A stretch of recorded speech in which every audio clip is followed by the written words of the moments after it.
Hello and welcome back to Mega Miniatures. Today we're going to be talking about the Warhammer Imperium magazine issue number 2.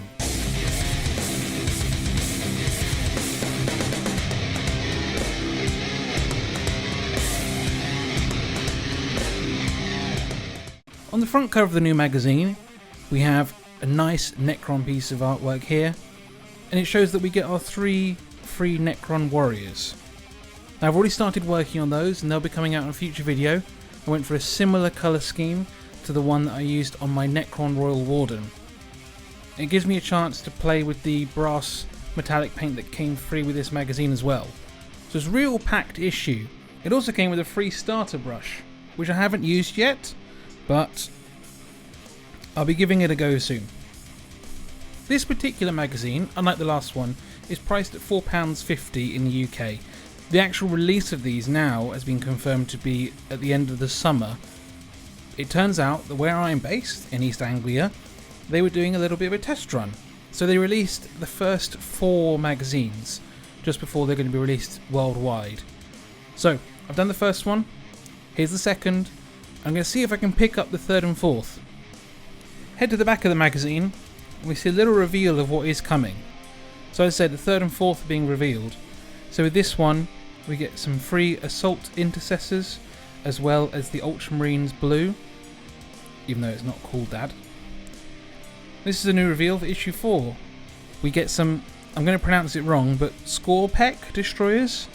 These look really good, especially the painting on these blades here. Plus, it looks like we get some Lead Belcher. Now don't get me wrong, I've got about 3 pots of that stuff, but some free paint's always good. Opening up the magazine, we come to our first pages. Now this one we have a battle record for the Necron warriors that came with the last one. Similar to the previous, as I said, it looks a little bit D&D like, and I've been reliably informed this is part of a campaign form in 40k, which I haven't had the privilege of playing yet, but I'm excited to try it out. Again, as before, you have your name chart, you get the damage charts, the gift chart, and origins.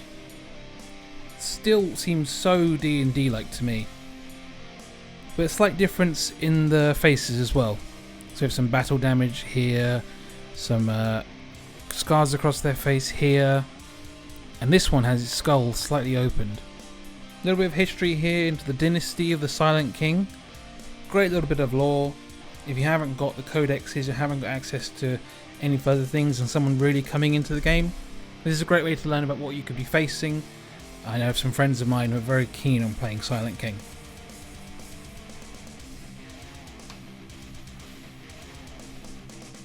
And a few more details here. We've got some land setups. That's actually a model. I thought originally that was artwork. That's really nicely done. And some even more features into here. And coming over this side we have Ultramarines. So Ultramarines represent the very essence of what it means to be a Space Marine. I think many people will have issues with that, but everyone understands that Warhammer and Games Workshop use Ultramarines to sell all their stuff, so maybe people love that. We'll see how that goes out. There's a great view on this side of an Ultramarines battle force.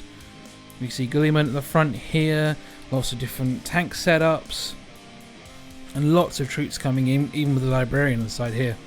And a little more lore coming on the bottom. Cutting across we have how to build our Necron warriors.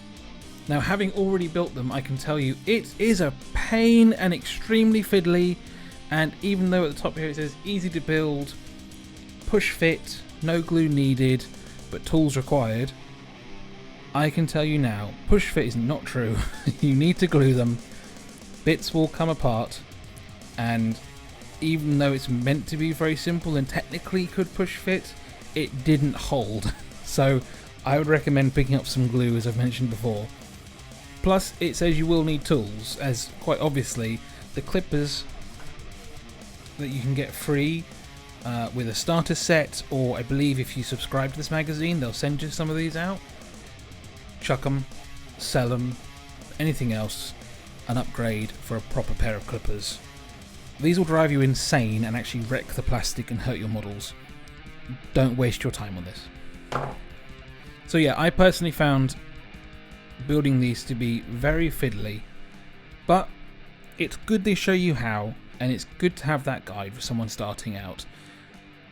People will find building the Space Marines a lot easier, and maybe because I'm just beginning as well, back into everything, it's quite tricky. It's just that the pieces feel like they're going to break. There's no strength to them.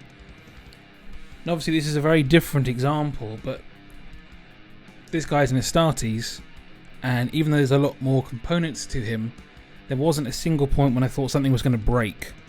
And I even managed to magnetize parts of it, and it still felt extremely strong drilling in here. So it really depends what you want to play. Moving on in the magazine. As it came with 3 models, there is a slight difference in how they're built. As you can see at the bottom here, they have slightly different poses, different facial features and different angles. One downside is that they are monopose. Some people prefer that, and I guess for troops it doesn't overly matter. It's more when you come to your kind of hero models that you care a little bit about how they're going to be positioned. But these guys, you don't have much movement or control over that. Heading over to the how to paint section on this, what they're actually showing you here is a lot of the brushes that will be coming, the glues, scraper, and the clippers, which you all get free when you subscribe for the magazine. This Citadel paint pot I have myself and absolutely love it. I will do a future review of this to explain why I love it, rather than just using a normal cup or something. And there's a few paints here which I believe will be coming out as the magazine progresses, along with these models are probably in that selection too.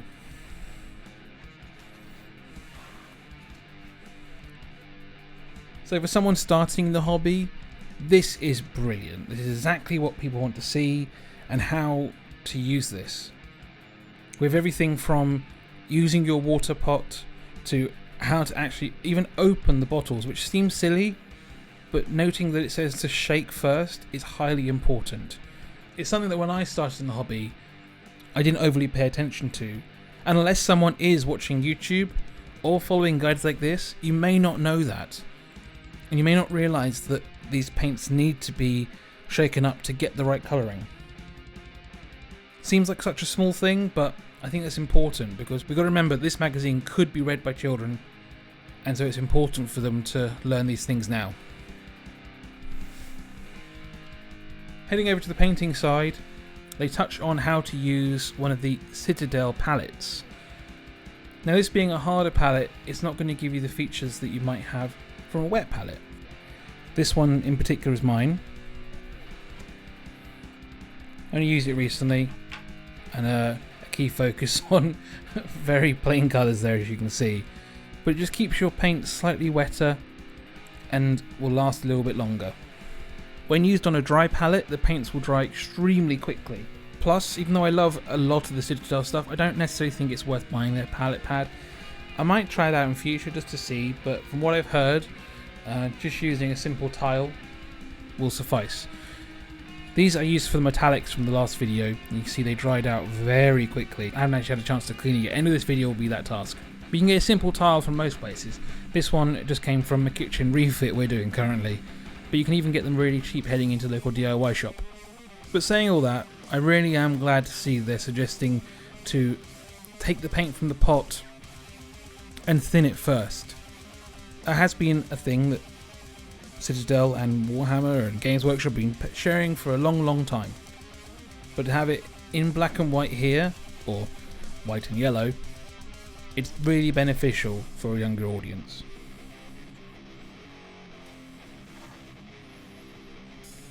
On to the painting, and this one covers Necron Warriors as well as the Royal Warden that you saw me paint last time. So as so far with the magazines, they've only given us access to the base colour of Runelord Brass.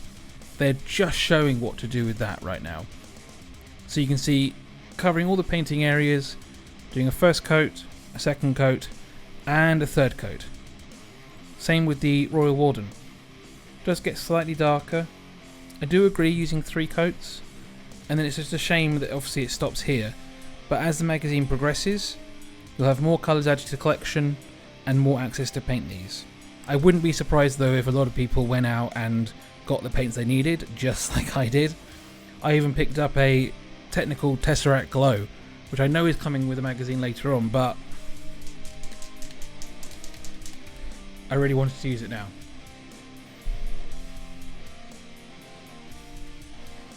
As they state here, from finishing with that one paint, you have your first stage completed for these 4 models. I believe from next week, adding in the blue paint that's going to be for the Ultramarines, we'll see painting guides for all the Space Marine models. So there'll be another 4 after that one. Then, as we said earlier, in issue 4 you also get some lead belcher. So I'm sure they'll be showing you how to go back and paint these models as well as the Space Marines. I've actually switched the bottle for this one to a dropper. I'll be releasing a future video showing how to do that and why I prefer doing it. On this page we start with a playthrough to cover the rules and seeing what can be done with the Necron Warriors. Before, we covered just the Primaris Lieutenant and the Royal Warden, so now adding these guys in creates a bigger force. We have our rules and setup, covering our new characters and the move for the Space Marine. Actually, I believe in this one it's purely going to be our Primaris Lieutenant versus the Necron Warriors and not counting in the Royal Warden at all. It's a great simple setup that they've got here though, of saying where exactly to place the models on the map that came with issue 1. Perfect way to introduce people to the game and how the turn stages go. This continues on as with the last magazine. We have our Space Marine with his turn 1 continued, with saves and allocating wounds, and seeing just where characters can go and examples of what might happen. For the Necron's turn 1, we see those same sections, with movement first, shooting, and on the next page we'll have saves and allocations. Plus there's an example of how the models might choose to move, with 1 flanking up the back, 2 charging in and shooting straight away. And examples of what dice we need to hit. And we have the end of the Necron turn, with the saves and allocated wounds. Now this will be able to be carried on until the end of the battle, but it's nice to show every stage so that people starting out in the game can really see what's happening. Truth be told, at the end of those 2 turns the game might be over already, but it's interesting to see what's possible. And lastly we have an advert for the Warhammer Imperium magazine. So we know 3 and 4, we really wanted to see some reveals of what's coming in 5th. But as I said, this was a test run in East Anglia, so I believe they've probably only got those ones sorted so far. But the price is jumping, clearly stated here. So we went from $2.99 to this one being $4.50, obviously enticing you in, and then jumping up to $8.99 and $8.99 throughout. So you have to think whether that's worth it for you. I believe if you just want to collect the models, it is a real saving. But if you only want one army, then maybe consider subscribing with a friend. Then you'll split the costs, you'll both get a nice army and a good force, and you can share the magazines. There's not a huge amount in these early ones, mainly guides and how to play, so I'm sure later on there should be more lore, and that's something that you could both read and then just share together. And again to the back page. So that's the roundup for the Warhammer 40,000 Imperium magazine. I hope you enjoyed it, and I'm excited to reveal the Necron Warriors that I've painted, so you can see those in the next video. Plus, as I mentioned before, I'll be showing off my Custodes. Don't forget to like and subscribe, and I'll see you next time on Mega Miniatures.